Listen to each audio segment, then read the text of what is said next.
Hello friends, welcome to our mini vlog. এই ভ্লগটা হচ্ছে বছরের প্রথম দিন, বর্ষবরণের দিনের ভ্লগ। তো প্রথম দিনই আমি আর বোন গিয়েছিলাম আমাদের ঝাড়গ্রামের রবীন্দ্র পার্কে। সেখানে বর্ষবরণের অনুষ্ঠান হচ্ছিল, তো একটু ঘুরে নিলাম, অনুষ্ঠানও দেখে নিয়েছি। তারপরে আমার প্রতি বছরই বোনের আবদার থাকে ওকে নিয়ে গিয়ে ক্যাফেতে খাওয়াতে হবে, তাই জন্য চলে গিয়েছিলাম টেস্টি ফুডওয়ালা ক্যাফেতে। দেখো ভিতরে কি সুন্দর ওয়াল পেন্টিং করা আছে, আমার তো দেখে খুব ভালো লেগেছে। আর কতগুলো ছবিও তুলে নিয়েছে। অবশ্যই ছবি না তুললে হয়, এগুলো তো স্মৃতি হিসেবে রাখতেই হবে। এই দেওয়ালটা দেখো কত অনেক রকম গানের নাম লেখা আছে। আর এই যে মহারানী খেতে বসে গেছে কোল্ড কফি, ও প্রতি বছরই এটা খায়। আর অর্ডার করেছিল ওর ফেভারিট মোমো।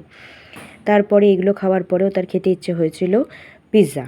তারপরে পিৎজা অর্ডার করা হয়েছিল আর হাজির হয়ে গেছে। এই দেখো আমাদের পিৎজাটা খেতে কিন্তু অসাধারণ ছিল। প্রত্যেকটা খাবারই খুব সুন্দর ছিল, টেস্টি ছিল। এই যে পিৎজা খাওয়ার সময়ের কিছু মুহূর্ত তোমাদের সাথে শেয়ার করছি। এই দেখো আমার খুব ভালো লেগেছে এইভাবে ছবি তুলতে, আমিও তাই একটু পোজ দিয়ে ছবি তুলে নিয়েছিলাম পিৎজা খাওয়ার সময়।